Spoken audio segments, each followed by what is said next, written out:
Assalamualaikum warahmatullahi wabarakatuh. Perkenalkan kami dari kelompok 6 dengan matkul pendidikan Pancasila.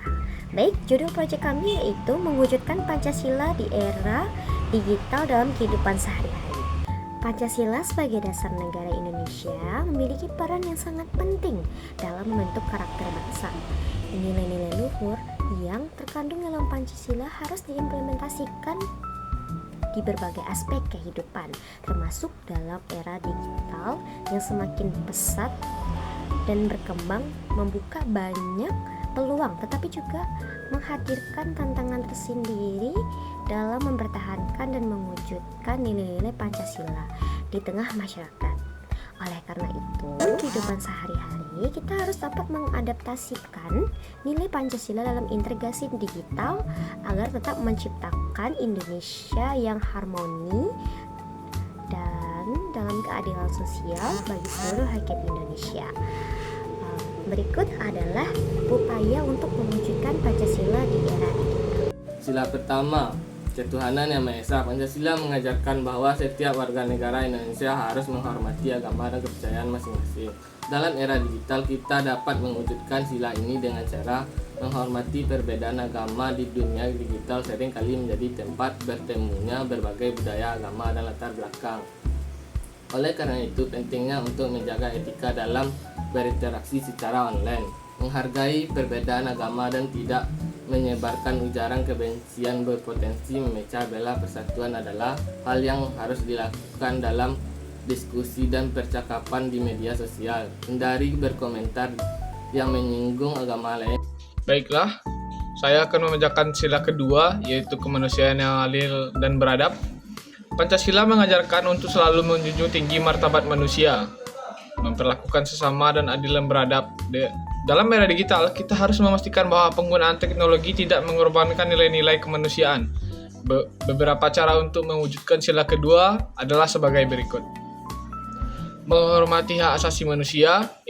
Internet adalah platform yang sangat luas, namun di balik kemudahan aksesnya, banyak potensi penyalahgunaan. Dalam dunia maya, kita harus menghindari tindakan yang melanggar hak asasi manusia seperti pelecehan, ujaran kebencian, perundungan, atau pembulian. Baik, selanjutnya, penyebaran nilai kemanusiaan dunia digital juga menyediakan banyak kesempatan untuk menyebarkan nilai-nilai kemanusiaan seperti berbagi informasi terkait hak asasi manusia, memberikan bantuan sosial dan meningkatkan kepedulian terhadap sesama melalui kampanye sosial di media sosial. Kita dapat menyebarkan pesan-pesan kebaikan, empati dan solidaritas kepada masyarakat yang membutuhkan. Persatuan Indonesia. Sila ini mengajarkan pentingnya menjaga persatuan dan kesatuan bangsa. Di era digital, tantangan dan mewujudkan persatuan bangsa semakin kompleks karena banyaknya informasi yang dapat mempengaruhi pandangan seseorang. Oleh karena itu, kita perlu bertindak bijak di dunia maya agar tercipta persatuan yang kokoh. Menggunakan teknologi untuk membangun persatuan. Salah satu cara mewujudkan sila ketiga adalah dengan menggunakan teknologi untuk mempererat persatuan bangsa. Misalnya, melalui media sosial dan aplikasi berbasis komunikasi, kita bisa memperkenalkan budaya Indonesia dan yang beragam, memperkuat hubungan antar daerah, serta memperhatikan keberagaman sebagai kekayaan bangsa. Kampanye untuk merayakan perbedaan dan menjaga kebersamaan bangsa juga dapat diperlakukan melalui platform digital. Menjaga kerukunan antar umat beragama dan antar budaya. Dunia digital menawarkan ruang untuk memperkenalkan keberagaman budaya Indonesia secara lebih luas. Hal ini bisa dilakukan dengan berbagi konten budaya, seni, dan tradisi Indonesia yang dapat menumbuhkan rasa bangga dan saling menghargai antar masyarakat. Menggunakan media sosial untuk mempromosikan kerukunan antar agama, suku, dan budaya akan sangat mendukung tercapainya persatuan Indonesia. Melawan penyebaran hoaks dan provokasi, hoaks dan berita palsu menjadi tantangan besar dalam dunia digital. Penyebaran hoaks dapat memicu perpecahan, konflik, dan ketidakpercayaan di kalangan masyarakat. Oleh karena itu, kita harus bijak dalam memverifikasi informasi yang diterima dan tidak turut serta dalam penyebarannya. Selain itu, kita perlu mengingatkan sesama agar berhati-hati dalam menerima dan menyebarkan informasi yang belum jelas sebenarnya. Saya akan menjelaskan sila keempat, yaitu kerakyatan yang dipimpin oleh hikmat kebijaksanaan dalam permusyawaratan perwakilan. Dalam kehidupan demokrasi yang berbasis teknologi, kita harus menjaga agar nilai musyawarah dan mufakat tetap dipegang teguh, dan pemanfaatan teknologi harus dilakukan dengan bijak agar keputusan diambil benar-benar mencerminkan kehendak rakyat. Partisipasi dalam demokrasi era digital memberikan kemudahan untuk berpartisipasi dalam kehidupan berpolitik dan bernegara. Setiap warga negara dapat menggunakan platform digital untuk menyuarakan pendapatnya, berpartisipasi dalam diskusi publik, dan memberikan masukan kepada pemerintah. Hal ini adalah bentuk musyawarah yang dapat dilaksanakan di dunia maya selama dilakukan dengan penuh rasa hormat terhadap perbedaan pendapat. Menggunakan teknologi untuk meningkatkan kualitas pemilu. Selain partisipasi politik, teknologi juga dapat digunakan untuk meningkatkan transparansi dan akuntabilitas dalam penyelenggaraan pemilu. Misalnya, aplikasi untuk pemantauan pemilu, e-voting, atau platform untuk menyebarluaskan informasi pemilu yang benar dan valid dapat membantu meningkatkan kualitas demokrasi dan partisipasi masyarakat. Penyebaran ide yang konstruktif di dunia digital. Setiap orang memiliki hak untuk menyuarakan pendapat, namun penting untuk tetap menjaga kualitas diskusi dan menghindari perdebatan yang bersifat merusak.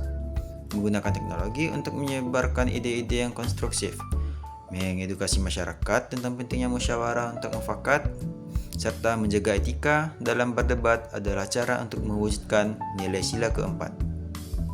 Selanjutnya yaitu sila kelima, keadilan sosial bagi seluruh rakyat Indonesia. Pancasila juga mengajarkan pentingnya pemerataan dan keadilan sosial. Di era digital, kemajuan teknologi seharusnya tidak memperburuk ketimpangan sosial, melainkan membantu menciptakan pemerataan kesempatan. Salah satu cara mewujudkan sila kelima dalam era digital adalah dengan memberdayakan masyarakat untuk memanfaatkan teknologi guna meningkatkan taraf hidup. Platform digital seperti e-commerce, fintech, dan pelatihan daring dapat membantu masyarakat untuk meningkatkan keterampilan dan bersaing di pasar kerja digital. Mengurangi kesenjangan digital. Pemerataan akses terhadap teknologi dan informasi menjadi salah satu tantangan besar di Indonesia.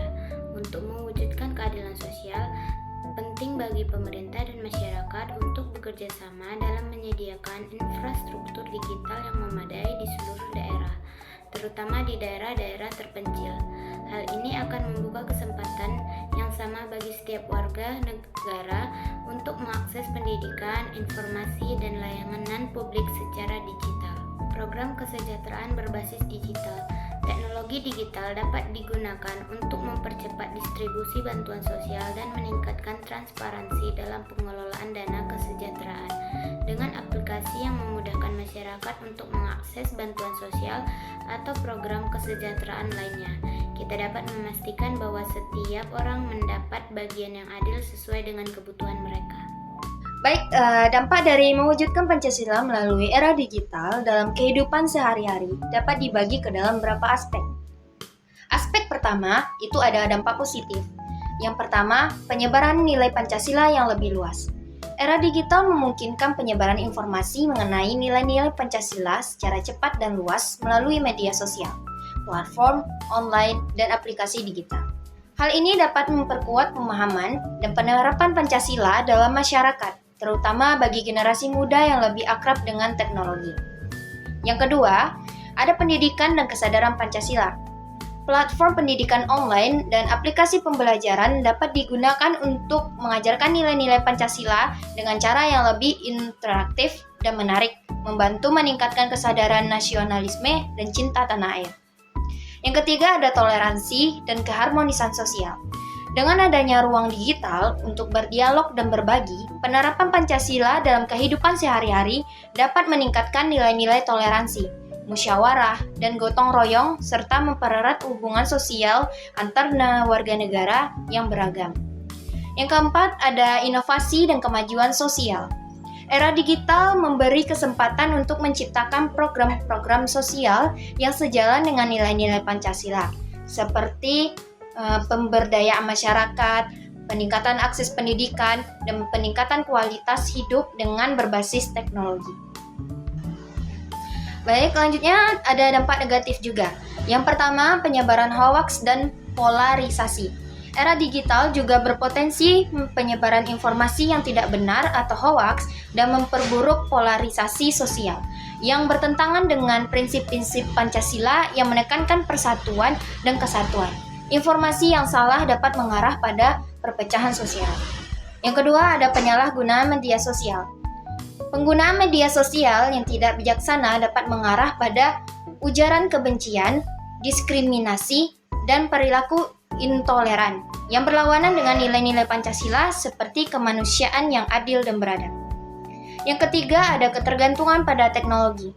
Ketergantungan yang berlebihan pada teknologi digital dapat mengurangi interaksi sosial tatap muka yang berhambatan pengembangan nilai-nilai gotong royong dan musyawarah yang penting dalam Pancasila. Yang keempat, ada kesenjangan digital. Tidak semua lapisan masyarakat memiliki akses yang setara terhadap teknologi digital, sehingga penerapan Pancasila melalui era digital dapat memperburuk kesenjangan sosial, ekonomi, dan pendidikan. Implementasi nilai-nilai Pancasila di era digital pada sila pertama menciptakan konten digital yang menjunjung tinggi ketuhanan yang Maha Esa seperti konten keagamaan yang moderat dan toleran. Pada sila kedua, menggunakan media sosial untuk memperjuangkan kemanusiaan yang adil dan beradab, misalnya dengan melakukan kampanye sosial atau donasi online. Pada sila ketiga, berpartisipasi dalam pemilu secara online dan memberikan masukan kepada pemerintahan melalui platform digital. Pada sila keempat, menghargai perbedaan pendapat di media sosial dan menghindari perbedaan yang bersifat pribadi. Pada sila kelima, membangun ekonomi digital yang berkeadilan, misalnya dengan mendukung UMKM melalui platform e-commerce. Pancasila sebagai dasar negara harus tetap menjadi pedoman kita dalam kehidupan sehari-hari, apalagi pada era digital yang sangat cepat seperti saat ini. Dalam dunia digital, kita mendapat banyak tantangan dan peluang untuk menerapkan nilai-nilai Pancasila seperti meningkatkan rasa kesatuan, kemanusiaan, dan keadilan sosial. Begitu.